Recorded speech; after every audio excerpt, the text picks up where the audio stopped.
Ready graphics? Ready theme? Cue it. Good evening. For your information tonight. Previously on the Murphy Brown podcast. So I had this like sort of secret, passion for movies and actors and stuff like that, but I didn't let myself think that was something that I could do. Mm-hmm. It seemed just too far out of reach, but it never left me alone. Speaking of Miles's relationships, there's a couple guest characters that I would love to talk to you about, specifically Richard Libertini's and Kelly Bishop's roles as your parents. Mm-hmm. And what was that like meeting the Silverbergs?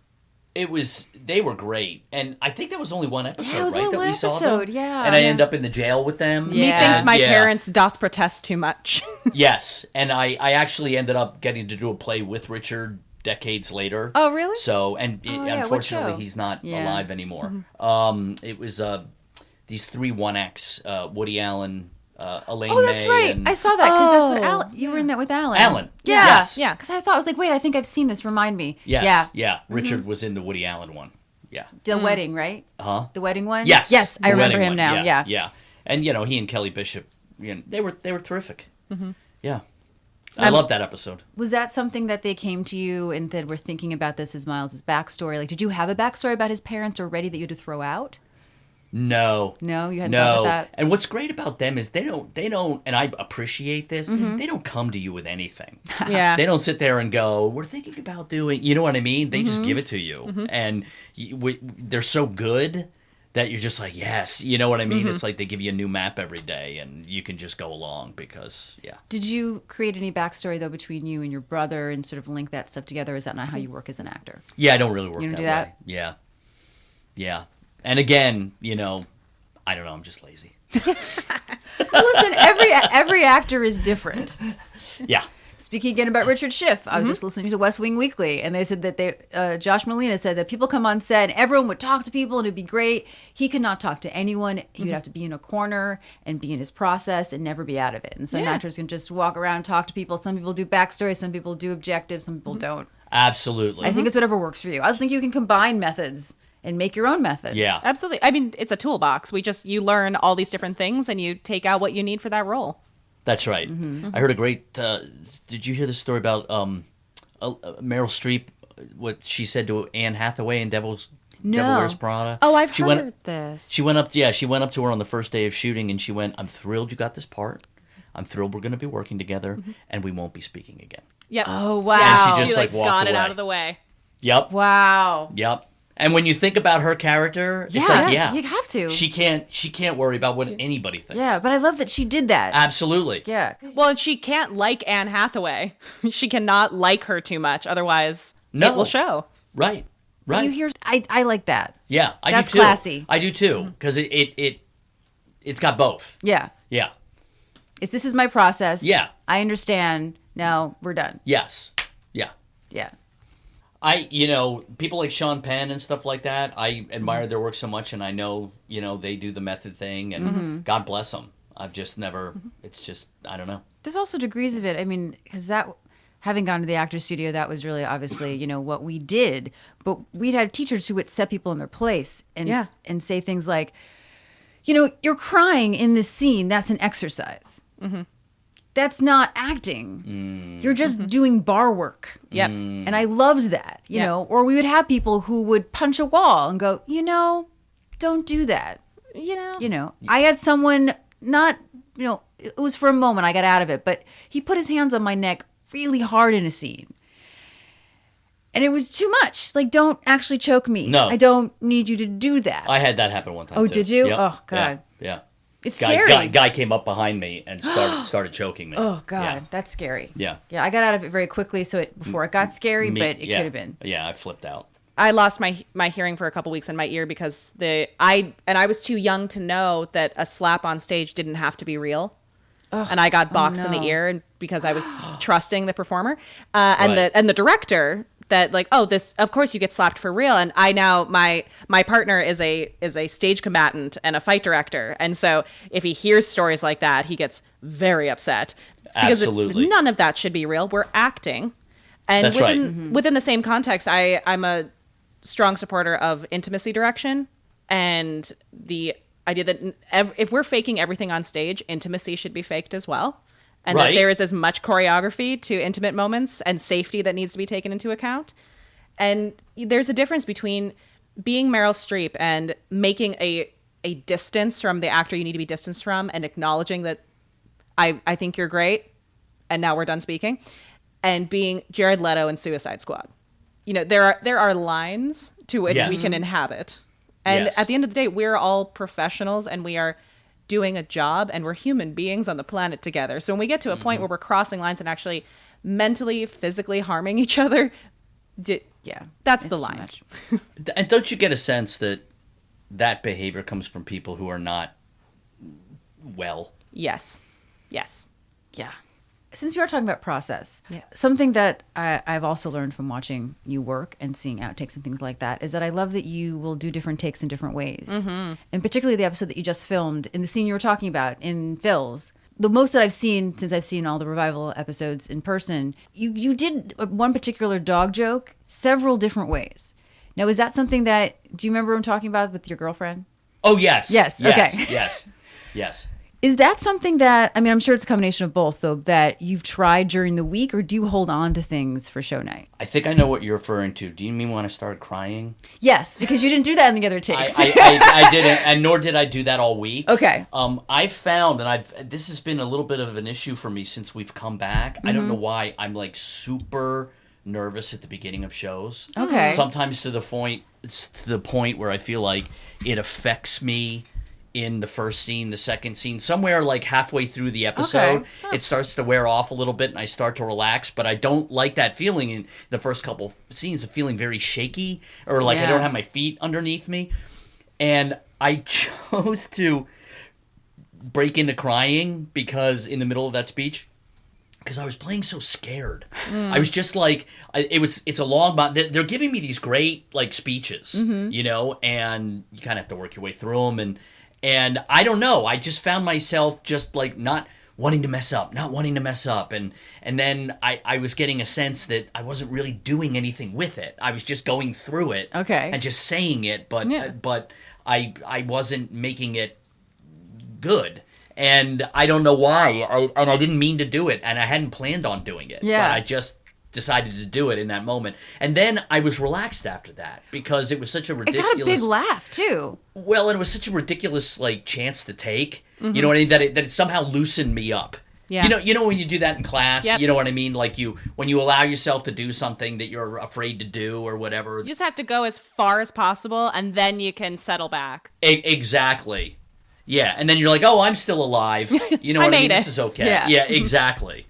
But one of the writers said to me afterwards, he was like, the crying thing. He's like, he goes, that was interesting. And I'm like, too much? And he goes, a little bit. But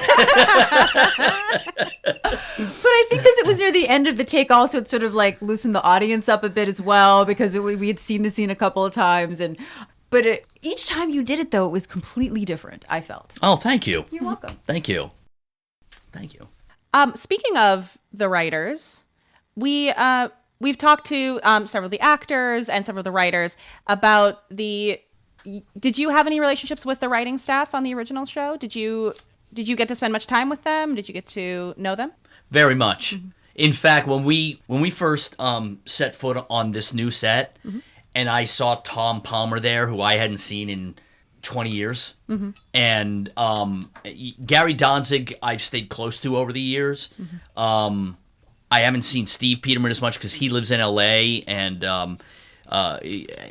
Russ Woody. Like I'm close to all these guys, and when I saw them, even though I hadn't seen them a lot of them for like quite a while, and as soon as I saw them, it was like falling right back into it. I love our writers. They're such great human beings. That's why they're so good. They really are. They're awesome. Yeah, I mean, that was our first introduction because obviously, you know, Jesse's meeting you now, and I didn't really get to meet you until the show. Even before the revival of just emailing with everybody and how open and lovely everyone has been to us. It's amazing. It's been very overwhelming. Oh, well, I'm sure they appreciate what you're doing. I mean, we're saying nice things. That, of course. No, but also but it's. they didn't have to welcome us as No, much they as did everyone not. has. Yeah, but your appreciation is, nice. It's nice when people. Yeah. appreciate- yeah. Although Corby told us to never lie. Yep. Yeah. She said, be honest. No, we'll be critical if we need to be. Yeah, we'll Good, appreciate good, it. Yeah. good, yeah. She said Murphy wouldn't forgive you if you weren't, Yes. if you weren't honest. Did you talk to Corby? Yes. Yes, actually. So we may not obviously don't know the story. So Corby is really how we got connected with everybody. Yeah. Was when we first started, we made a spreadsheet of everyone on social media to try to contact to come on the show, and Corby was the only person to answer.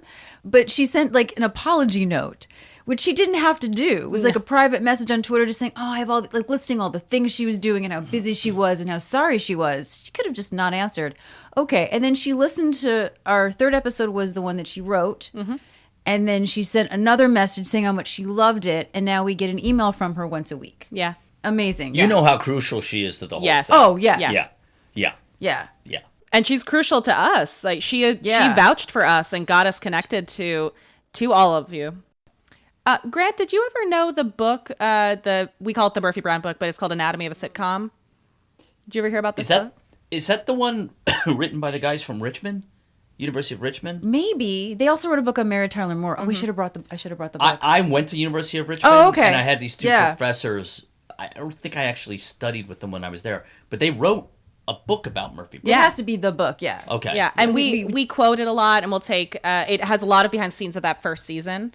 Irby Brown. Yes. Yes. Yep. Yes. So Yeah. I'm just gonna send you a picture from our website via Okay. chat Oh, later. with That's of Steve? you and Steven Peterman, and it's the picture that we used for Steve's episode on the podcast, and it's quite precious. You are little babies, but it's just really cool to see that because it's not common that the writing team gets to connect with the actors. And so seeing where the ensemble crosses on the show is just really cool to see as an artist. I get together with the writers just for meals, just because we want to. Mm-hmm. I mean, you don't usually want to get together with people outside of work. You know what I mean? Mm-hmm. But I just, these guys are so special. They're just all great human beings. Mm-hmm. Mm-hmm.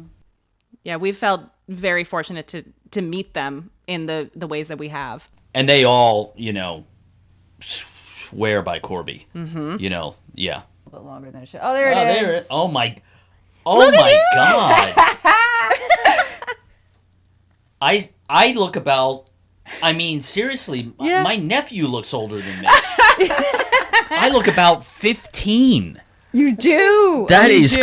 crazy. You guys are so little. And look at Steve. Oh my gosh. Wow. It's really that book is really cool. It's out of print, right, Lauren? It is out of print. Yeah, I got it used. The book is the reason not the reason, but one of the main reasons I got super into the show. I don't know if you've listened to our first episode at all, which is fine if you haven't. But for me, it was because I was bullied a lot. And the show made me laugh. It was something to look forward to. I think now doing the podcast and looking back, I see other things like, it was a strong female character who stood up to bullies, and that probably resonated with me. Mm-hmm. But very shortly after I started watching the show and getting very into it, my mother comes home with this book. I'm also dyslexic, so reading was not necessarily a fun thing for me. And so I learned so much about the behind the scenes and about all the writers and about Diane that sort of solidified my deep interest. I started a scrapbook because of this book. So the book means a lot to me, and I think it means a lot to us as well. Mm-hmm. But we hear other people too online who say, I read this book and I learned so much about the show. Mm-hmm. Wow. So the writers became as much of personalities to me and us as you or Candace. Mm-hmm. And I think that's very rare. Mm-hmm. I mean, you might have someone like Diane because she's a showrunner like an Aaron Sorkin, or someone who is more of a personality and a figurehead that is out there more, right, interviewing, right, and is the symbol of the show. Right. But I knew everybody. Wow. Which is also very overwhelming, meeting everyone and going, when I was 12. Yeah. Yeah. And here's Tom Seeley, and here's Norman Gunzenhausen. Exactly. Yeah. Yeah. That's so touching that you were. I love hearing that when something like a TV show or a book or something Yeah. like that, like really helps people in a way other than just, like you were getting bullied and Yeah, I mean, gave you a place to go and, you know. and we've heard a lot of stories like that Yeah. too. So it's made us not feel so much alone, particularly being so young and watching the show. I was 12 when I started watching it. So it took me from 12 to 21, which is a big, influential part in anyone's life. Right. And your mom obviously knew what the show meant to you, right? That's why she bought the book? Yes, that's why she bought the book, yeah. That's so cool.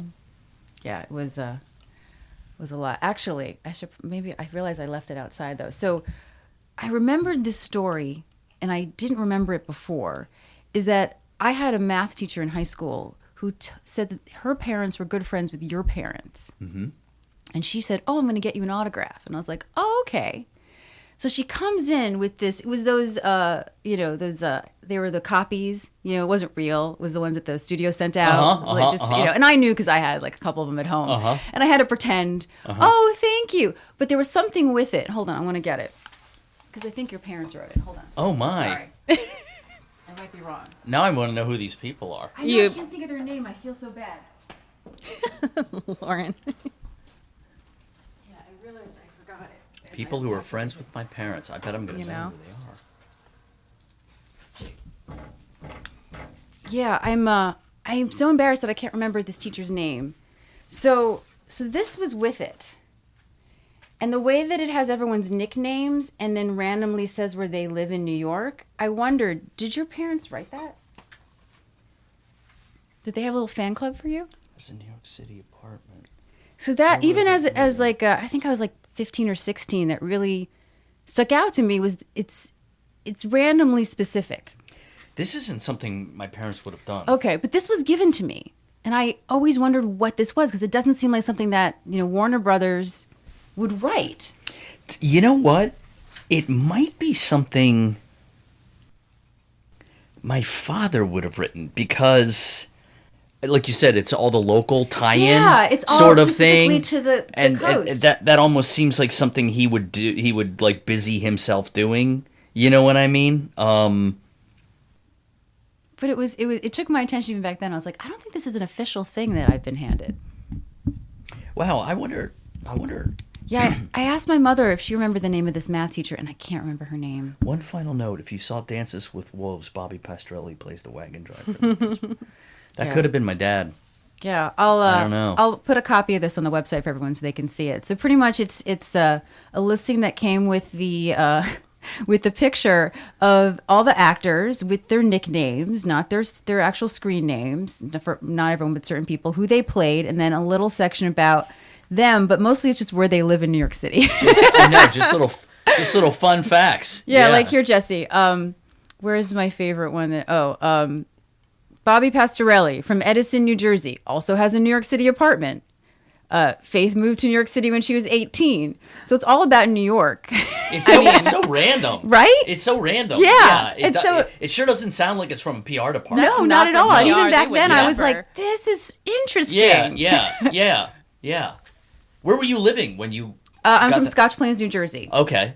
So she's taught at Scotch Plains Fanwood High School. Okay, and she knew people who were friends with my parents. She said that her parents were good friends with your parents. Okay, got it. Oh, her parents Yeah, were. but she was older than you, so I don't, Do you remember her name? and it's Okay. killing me. And That's okay. I asked my mom because I thought I feel so bad that I can't remember her name. Well, she obviously took an interest in you. Mm-hmm. She did. I talked about the show, I think, a lot. And I was like, oh, go ahead. Do you think teachers know when like kids are getting bullied and stuff like that? I hope they do. Yeah. Yeah. My mom is an educator. They know. Yeah. They know. I mean, even myself as a teaching artist, when I teach, I immediately know what those dynamics are because you lived it. Yeah. You were kids once. You saw that. You know what that demeanor means. Do you step in? Yes, when I have the authority to do so, yes. Yeah. As somebody who was, while I had my group, my little island of misfit toys, of geeks and band geeks and theater geeks and all that good stuff and D&D players, definitely was bullied and sometimes for being the 7-year-old quoting Shakespeare. And I remember the teachers who stood up for me in the either the blatant ways or the quiet ways. And those are the reasons I felt empowered to keep doing what I was doing. And I think teachers are just indispensable and underappreciated, underrepresented in our culture. And I agree. They are the ones who, more often than not, are the ones who are the turning point for kids. Yeah. Who believe in them, who, in spite of a learning impediment or in spite of a bullying, whatever it is, they're the reason that somebody keeps trying or stops trying in the negative. Yeah. Well, everybody remembers the teacher that had the biggest impact on their life. Yeah. Everybody remembers that. I wish people would remember that more when they pay them. Yes. Yeah. I would love that. So I would love to know what your comedy influences are. Wow. I don't know if I have any. Really? Yeah. So this is all just drawn from yourself, which is still pretty great. No, yeah. Like I never studied like Jack Benny or yeah. But there was anyone that you admired growing up that maybe subconsciously took your attention? You know, it's funny because I admired like Al Pacino. I admired the heavies. Mm-hmm. I mean, the character actors are always the best anyway. Yeah. It's embarrassing. I don't think Don't I be have any embarrassed. comedy influences. I think it's impressive. Well, also, I would argue that to do comedy, you have to have a strong sense of the dramatic. Yes. The Truth in comedy comes from really not because you are doing comedy, but because you are truthfully experiencing this moment, and the humor comes out of the absurdity around that. But within comedy, you as, again, like a villain doesn't think they're being a villain. The person that these That's things right. are happening to don't think that they're in a comedy in that moment. They're just at a That's very right. heightened state of drama. Yeah. Yeah. We talk about that a lot on the podcast, and particularly with Miles. You are acting from a place of truth, and that's what makes it funny. Because you see other actors playing the same sort of, anxiety or, sort of the stereotypical, comedic, but you're not. And I think that's why Miles stands out. Oh, thank you. The writing helps as well, but Right. that is your influence for the comedy, is the fact that you are really truthful about it. Thank you. I do know I can feel it when I do something where I try to get a reaction. Yeah. You can feel it, and it never feels good. Nope. As opposed to being in the moment. Yeah, and the Yeah. audience knows it. They may not be able to. They do. They Yeah. do. Put their They finger know on it, but they know. They know when you come out of it, and it brings them out of it. Yep. And they know when you're in it, and you can hear a pin drop. Well, that difference between playing the affect of neuroses Yes. and being neurotic. yes. It's we talk about in Bartenieff movement principle, the idea of working from your core distal, that your movements come from that center rather than just putting them on the ends of your hands. That a gesture comes from your center, an emotion, a movement, an act comes from that central place out into your limbs rather than from your fingertips in. That's right. Yeah. No, you can tell when things are surface or when things are just, or when things are connected. Yeah. Yeah. One of our favorite things on the show is all the guest stars. Did you have any favorite guest stars that you worked with? Yeah, boy. Wow. So many. Yeah, it's for some reason, it popped in my head, not that we had all that much to do, but I thought you guys might ask me who were some of the maybe Miles' love interests or something like that. We would love to talk we'd about love to that. talk But about no, that. I remember very early on Terry Hatcher. Yeah. You know Yes. what I mean? Oh, yeah. Before she was Terry Hatcher. And of course Jane Leaves. Yep. And Yardley Smith. Yeah. And There was a supermodel in there for a second, right? I forget. which Vendela? one. Vendela. Was she? I don't think she was. Was she Miles? Well, I think he was pretending to date her. Maybe now that I think about it, I don't know the later seasons as well as I know the earlier It's funny ones. because Chris Rich, who played, We love Chris Rich. yeah, they actually ended up dating from the show. Really? Yes. Oh, really? Oh, little fun fact. Good for him. Yeah, That's awesome. Exactly. Got himself a supermodel. Susie Plaxon. Oh, my beloved. Love her. We love her too. Yeah. You took her to the inaugural ball. Yes. Yes. She's awesome. Very tall. Yes, she is. Yeah. Yeah, such a good actress. Where is she? Oh, she's everywhere. Fun fact for Jessie, I'm a massive geek. I work Comic-Con pretty much every year. And I'm actually Star Trek canon. She is. It's pretty impressive. One of my friends writes companion novels for Star Trek and wrote me into Star Trek. What's Star Trek canon? What does that mean? It means canon is anything that is officially on record for the world building. So like in Star Wars, anything that was in the movies, anything that was in the accompanying books that came out later, anything that is officially part of the world that as it is built, as it keeps getting built, and not just a made up story that the audience might want to build. But people also will refer to canon like when they say, well, Corky and Miles are married, that's canon, meaning that it was in the official thing. Got it. And many people will be very like, well, I'm very canon and you can't change anything. Got it. But also there were things with like Star Wars where they had all these books that were written afterwards, and because of the new movies now, they're no longer officially sanctioned canon. So now people are taking things away. Well, but also some of the things that are in the new movies are from those books. Some of the characters. Yes. So the thing about Susie Plaxton is she's a very famous Klingon character because of that height. She's Worf's love interest and ends up having his child. Oh, wow. She's awesome. Wow. And then I first knew her from Love and War because Diane created Love and War. Right. Well, that's someone actually, speaking of Love and War, I would love to talk to you about Jay Thomas. Yes. We're big Jay Thomas fans. Yeah, so am I. I actually got to know Jay better because we did a play together. Yes, I saw that play. Yeah, down at the Atlantic. And we shared we were right next to each other in the dressing room. We were in a communal dressing room.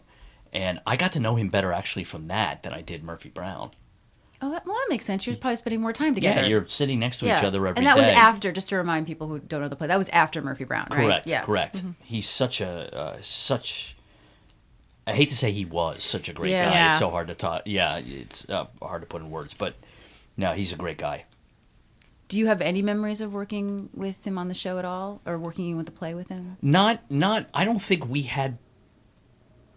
Like he and I's relationship on the show. Yeah. I don't think was central. It was all about him and Murphy.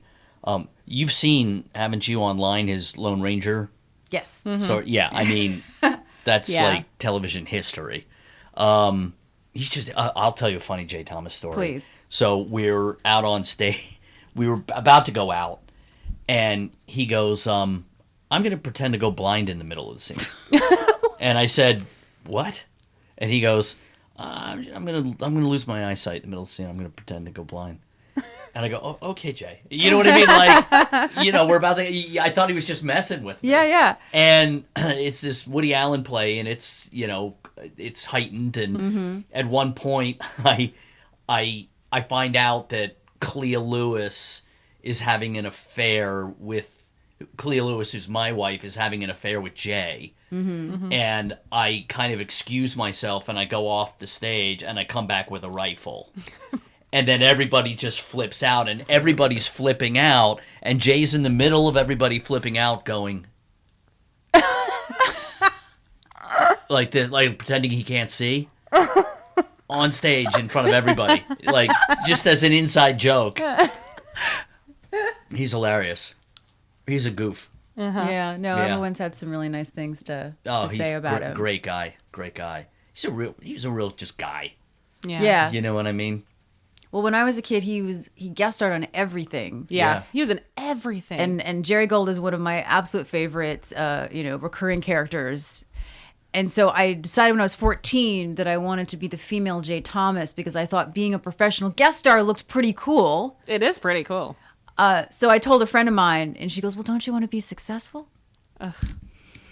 They don't get it. They didn't get it, yeah. Eddie, who is he on Cheers? Oh, the hockey player? Eddie Lebec. Lebec? Yeah. I think actually that reminds me. I should ask Diane this when we have her on, because on Cheers he's in a penguin outfit, and then eventually on Murphy he's in a whale outfit. Okay. I wondered if that was a little wink. Okay. But that's a little off topic. Well, we were wondering about, because Miles does leave, FYI. We did, obviously we now know about The View, but did you have an opinion about what Miles has been doing in the interim? You know what? It's funny. I didn't. I just waited to see how Diane was going to explain. Yeah. You know what I mean? Yeah. There was sort of no point in me filling that up in Sure, my head yeah. when I didn't know what I was going to get. You know, so that's the great thing about not being a writer. you know what I mean? They just tell you what to think. Yeah.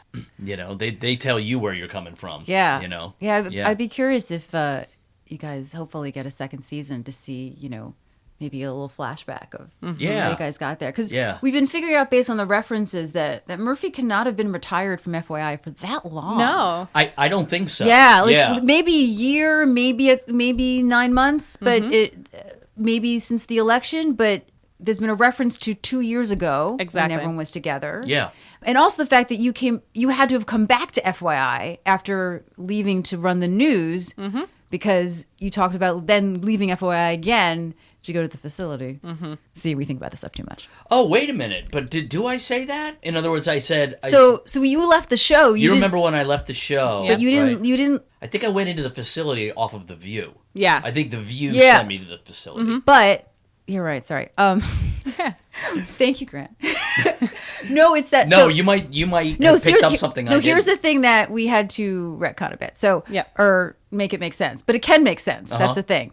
Is that, so originally, you didn't leave FYI, you left to run the network news in New York. So there's a job in between that. But all the references say that you went from FYI to the View to the facility. So there's a gap in between. So we assume that you then came back to FYI and then left again. It's the only way it can make sense. Yeah, I I know you have not thought about it as No, much as you we guys have. have definitely given it more thought than I have. Yeah. But no, It's what we do. no, but see, like, truly, if I really did think about it, yeah, you do have to account for all those years. Yeah, because Yeah. and maybe some people may have forgotten to think that he just left FYI to go to the View or was doing something in between, but he left to go run the news in New York, which is how he and Corky separated. And Right. So there has to be a coming back to FYI again, Yep. To then go to the View. and then leaving again, because the news is never mentioned. Oh, I see what you're saying because Yeah. I said you remember when I left FYI. There you go. Yes. Oh, yeah. Right. But he left FYI to run the news in New York. Doesn't seem right that I would go back to FYI after Corky and I blew up, though. Yeah. Yeah. But that's the only way it would make sense in the dialogue. Okay. Unless this is supporting that there was some reconciliation that made it very healthy for you two to work together. Unless we're seriously ignoring everything that happened when Diane wasn't on the show. Which I think Diane is doing. Yes. We're okay with that. Yeah. Which yeah. Wow. Well, you guys are gonna find. I mean, what you guys are picking up on and trying to make sense of, we catch. Oh, you do? Oh yeah. Yeah. No, but like, we'll be reading something and I'll be like, is that correct? Because we said before, but it does not always make sense. Sometimes we But it's also been skate over. It's also been things. so long. Yeah. And certain people again didn't write the show then. Exactly. I mean, Aaron Sorkin gets asked a lot, why won't he come back and do a West Wing revival? Right. His big answer for a while was, I don't know where these characters are. I didn't write the show for 5 years. Yeah, Right. exactly. Right. Now he's like, I'm coming up with an idea. I just have to come up with the idea because I'm sure he's getting a lot of pressure. Oh, yeah. But yeah, I mean, how do you account for all that? You didn't write it. And it wasn't, like you said, it wasn't your idea. Yeah. Like you're having to sort of make something work that didn't come from you in a way. That's your foundation. So I could see why people wouldn't want to do that. Yeah. And I can see why Diane would be like, these stuff they put into the foundation, that's not going to be in my foundation because I don't want that in my foundation. It's also too much work to have to research it. Yeah. If it's Or not account something for in your it. mind. Or account Yeah. for it, like Miles and Corky being married. Yeah, You but know what I series mean? have that all the time, and something we do talk about is that the series in general doesn't have a lot of them. Even the revival doesn't. Yeah. And all of them you can make them make sense. You can. Right. The biggest one for people is Corky and Miles, but Yeah. other than that, they're really good with fixing stuff or remembering things. One thing that really took my attention is they remembered that Miles likes to say a lot of Spanish. Yes, he does. Did you not know that? No. So, actually, Jesse, I think, is an expert on this. You talk about it. Oh, it's one of my favorite things that when Miles is compensating for an insecurity, especially in these first couple seasons, he gets this like bro walk that happens and random Spanish pops out. So like with John Tenney and his brother Silverberg, he's like, I made a reservation for Cuatro. Oh. And it's just always this random Spanglish that comes out when he's like trying to like, I always imagine it as like in his head there's like finger guns. Right. Yeah. Right. Yeah, so Totally. when you're talking to Pat about going to the great. Jim's award show, I can't even say it. Caballeros? I can't Oh, say it. Caballeros? That's it. Yeah. Yeah. So there's little small things like that mean a lot to us. 'Cause Yes. it's the character. Because it is that person who does that. Well, yeah, and to hear you guys describe it, it is great. I mean, yeah. So, I have a thing. It is not a Murphy Brown thing, but it is. Listeners of the pod will know that there is another great love of my life that started in the 80s that you happen to be on called Murder, She Wrote. Yes. So one of my gifts to myself when I got into grad school was I finally bought the full series of Murder, She Wrote. So it just is the thing that plays around. I know it by heart. I love this show. A lot of people who are on Murphy Brown also went on Murder, She Wrote. A couple of things that I am fascinated by. I actually just happened upon your episode in season 7. Wow. And watched and got really excited because I was going to go look for it, and it was just on my rotation. And one of the things I find interesting, this happened concurrently with Murphy. Right. This episode came out in 91, so I want to ask you about doing that role during your run of Murphy. But also, you play a ventriloquist. Did you have a conversation with Candace about that? I don't think I did. Again, my lack of homework is showing. My lack of attention to detail. I don't think I did. She might not have even known I did the episode. Yeah. That is sort of a direct, I don't want to say rip-off, but like, did you ever see Magic, the Anthony Hopkins? No, but I know of it. Yeah. It's great. Yep. It's great. And that Murder, She Wrote episode is basically Magic in a 1 hour, Yep. Murder, She Wrote. But I actually, that was fun to play. That was, that was a fun character to play. He was great. I was Woody was Yes. Elwood Oh Woody. my God. Yes. It's also one of those interesting episodes on Murder, She Wrote where there was a slight time on that show where they did bookend episodes where Jessica Fletcher was just at the beginning and the end of the episode, and it would That's be a right. story about someone else. That's right. And so you got to act with one of my favorite guest stars of Murder, She Wrote, which was the actor playing Dennis Stanton, Correct. the wily British jewels thief. And it's really cool to see you two work together. It's two very specific types of characters just chewing that scenery. It is amazing. That's right. It's like having a guest host, right? Yeah, exactly. He was like Angela, whatever, takes time off or whatever, Yep. and just I like don't Johnny Carson does, and I they don't have an remember actor come this. in and sort of like, And you're in his last episode, actually. His last bookend episode. oh, no kidding. Yeah, it's I follow this really hilarious blog called Murder, She Blogged, and she recaps all of them and then does like captions on the pictures. And there's just hearts all over his face because while the bookend episodes were frustrating for viewers because they just want to watch Angela Lansbury be Angela Lansbury, Right. there's something so great about that character and the hijinks he can get into, and the dynamic between you and him is absolutely delightful because, oh, Woody. Oh, yes. I just remember him being very debonair. Oh, he Very is. very nice man. That mustache, that Yeah, accent. absolutely. It's wonderful. Yeah.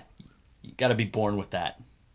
Yeah, but I did see that we had some Twitter followers who were wondering about the ventriloquist. Yes, they asked about that. We asked if anyone had any questions, and one of the questions was about that episode. Oh, you're kidding? Yeah. About Woody? Yeah, Murder, She Wrote has a big following. Yeah, I guess so. It's awesome. I mean, I guess that doesn't shock me. That ran a long time. It It did, did, yeah. right? But I don't remember this. But I watched it when I was very young, Murder, She Wrote. How long did it go, Jesse? It ran for 11 seasons? Do you just look at your DVDs? I was like, I just like looking That was over great. across the way at my box set. I believe it was 11 seasons. That sounds about right. That's one of the great things about sometimes, like when you're on a series, you get opportunities to guest on other series, like Drew Carey, and I did a Lois and Clark, and I did forget a couple other things that I'm spacing on, but yeah, you get the opportunities to do those. Since it was CBS, did they come to you, or it was just something that came through? Yeah. They just offer to you. Mm-hmm. Yeah. Now, you mentioned some of the guest stars, and you worked the most recurring with Jane Leaves. Mm-hmm. Would you just like to speak about working with her? Well, we actually were. Yes. Yes. Mm-hmm. Yes. So it was. She's just phenomenal. Mm-hmm. And I actually went to the taping of the pilot for Frasier. Oh, you Oh, did? really? Yeah. So, and, could pretty much tell then that this was going to be something. Yeah. Yeah. Oh, yeah. But no, Jane kind of hit the ground running from the time she got to this country. Yeah, was she on did. Throb. Yeah, we remember Right away. Throb. And here's, Yeah. I don't know if you knew this, but Joe and Barnett both directed an episode of Throb. Oh, yeah. This is like this connection. Yeah. Yeah. I think a lot of people worked on Throb. Yeah. Yeah. And, she was in To Live and Die in L.A. Mm-hmm. Oh, I didn't realize that. I know the heard William of it. Friedkin movie. Yeah, I haven't seen it, but Yep. And, She was in Murder, She Wrote. Yes. Yes, I know, because we actually went to, there was like some, 25th anniversary Oh, really? party, Murder, She Wrote party, and we went together because we had both been on it. Or actually, I might not have been on it at the time. Yeah. Maybe we went because she had been on it. Oh, okay. Yeah. And then Seinfeld, and, yeah. It was a matter of time. Yeah. She's fantastic. No, we've heard both stories. Were you guys dating before she was on the show? We were. Okay. And Diane, I think, if I'm remembering correctly, she might have asked me, we're interested in bringing Jane on. Would you be all right with that? Mm-hmm. And what am I going to say? Yeah. Don't hire my girlfriend? You know what I mean? That's not a good look. No. Yeah. So I was like, of course. Because that's what I thought, and then Barnett thought it was after, and then I thought, well, he would maybe know more than I would. Yeah. So, Yeah. No, it was. yeah, because she was roommates with Faith, right? Yes. That's how we met. Mm-hmm. Yeah, she and Faith were roommates. It's weird. It's, it's, It's the smallest world. it's like what you say when everybody's like starting out. Yeah. You know? Well, that's what another reason I wasn't surprised when Jake's girlfriend played his girlfriend Lauren Yes. on the show. Exactly. Right, I was exactly. like, it's a thing. Exactly. Yep. Exactly. Annalise, she's so good. She's yeah. a doll. Yeah. Yeah, she's just And I'm fine with anyone named Lauren. You know? right. Yes. I'm canon now. I could see how you are. You're canon. You're canon. We've talked on the show about the episode when Miles thinks that he's gay. Yes. Remember that one? Oh, very Yes. well. Okay. Yeah. Can you talk a little bit about sort of working on that one since it was taboo for the time Yeah. in the process? You know, it's funny because Gary Danzig, before Ellen ever happened, and that groundbreaking particular episode, I think he very much wanted to have somebody on a sitcom be Yeah. openly gay. Yeah. Which wasn't going to happen with Miles or any of the established characters on Murphy Brown. But I think this was as close as he could, sort of Yeah. get to at least even broaching the subject, And it was just so brilliantly done, that Miles would have this homoerotic dream, and what does that mean? And, and it was just so... And it was just so funnily written. And I remember this specifically. I had a little bit of a meltdown during the taping of that because I felt like doing very well with it all week. And then we were in a scene and I like bobbled a line or I went up or something like that. And I started to go up more and just nerves. And it's sort of like I sort of started circling the drain. And I remember that being so horrifying at the time because the episode meant so much to me. You know what I mean? Yeah. I really wanted to do well for them, and me, of course. But, like I was like, this is an important episode. I really want to do this well. And then when I felt like I wasn't doing it well, that was like really hard. It turned out fine. Yeah, it's great. Yeah, but that was kind of like a groundbreaking episode without people talking about it being a groundbreaking episode because it was kind of before the topic was mentioned anywhere else. And Steve talked about that they moved it to Wednesday and made up some reason why it was going to be on a Wednesday instead of the usual Monday time slot. Oh, that's interesting. Yeah, different I had not time. remembered that. Oh, I didn't but know that. yeah. I didn't know that at all. Yeah, different time. Yeah. Different and time. Very different time. Yeah. And Yeah. I think sometimes we forget. Well, just last Thursday we pretty much had the first hot gay kiss. Yeah. Ever, It was ever. awesome. Look how far we've come. I think pretty much. Yeah. You think ever? Ever on any sitcom? Well, I guess- I'm not talking about like the L Word. You mean like or a something makeout? that, but like a network. Yeah, Like, maybe. I don't think. I mean, was that ever done on Will and Grace? I don't think so. I don't know. I feel like, I mean, there's the famous episode where Will kisses Jack, but it's just like, it's not a makeout. It's not, no one's moving. It's not passionate. It's just like a plant on the lips. And that was like a big deal. And he does it just like he does it on the Today Show, is just to prove a point. But yeah, that's a good, I don't know, as opposed to cable. We should find that out. Yeah, I would definitely poll some of my friends in the queer community to find out if they would definitely know those moments that represented them. And I'll ask some of them, find out what they, especially because I mean, I remember Ellen's episode. I remember this episode because I was raised in a family where there were plenty of queer friends of my parents. So it was not taboo to me, but I grew up in an area of the world where it was very taboo. And I remember this episode and being confused about why it made people uncomfortable.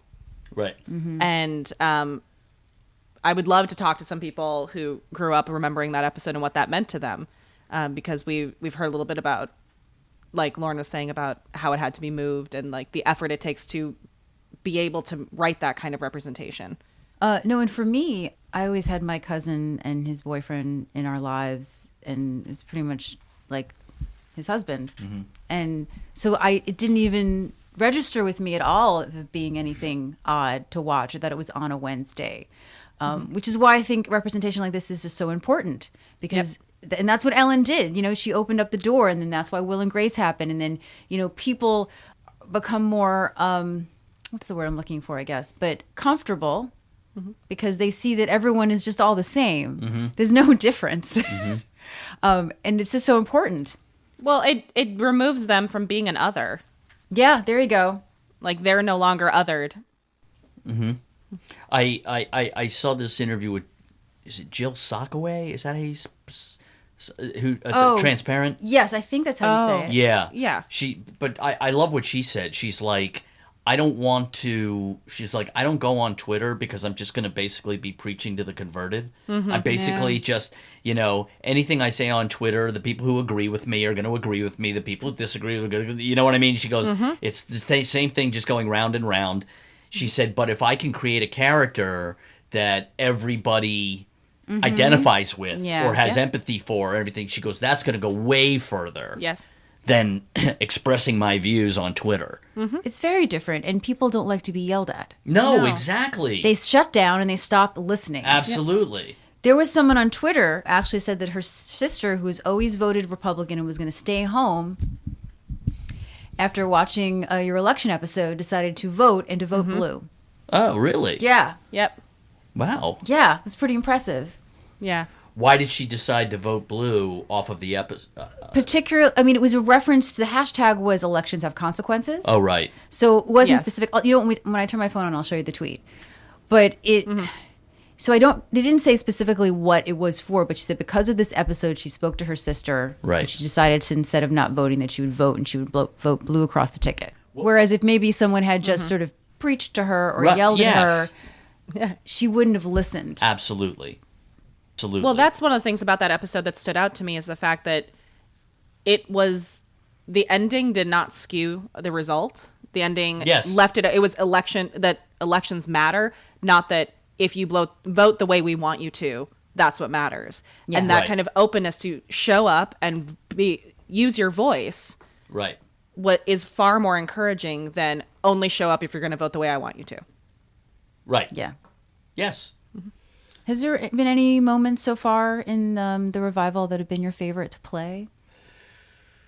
5'7" Jew with small calves and colitis was right up there. It's a killer line. Yeah. It's so far my favorite line. Yeah, I think The delivery also pretty helps. much, excuse me. All I had to do was say it, pretty much, and it got a very good reaction.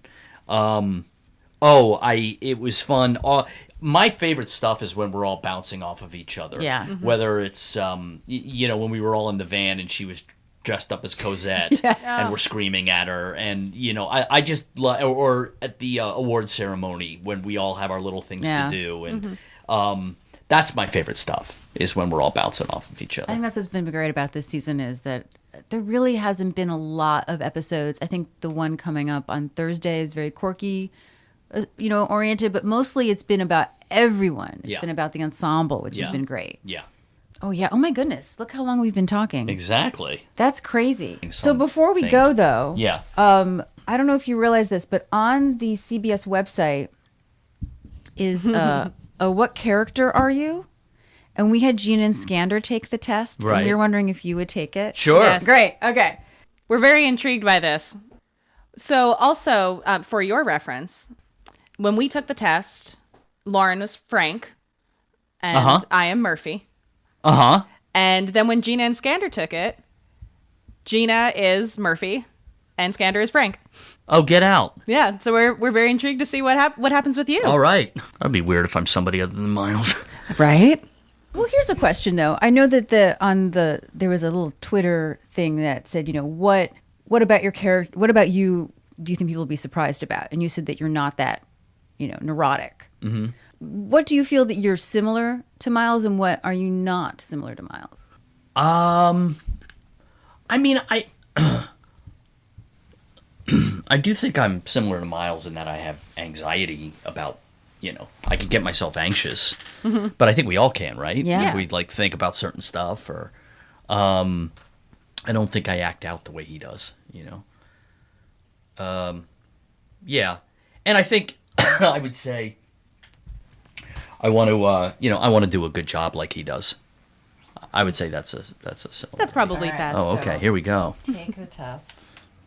Oh wait, I'm gonna tell you. So, who do you think you'd be? Who am I, Corky? No. I want. Okay, so I want you to guess first, then I'm going to show it to you and get your reaction. Who do I think I'd be? Not Murphy. Not Frank. Corky. Oh, wow. Yeah, he's Frank. Huh.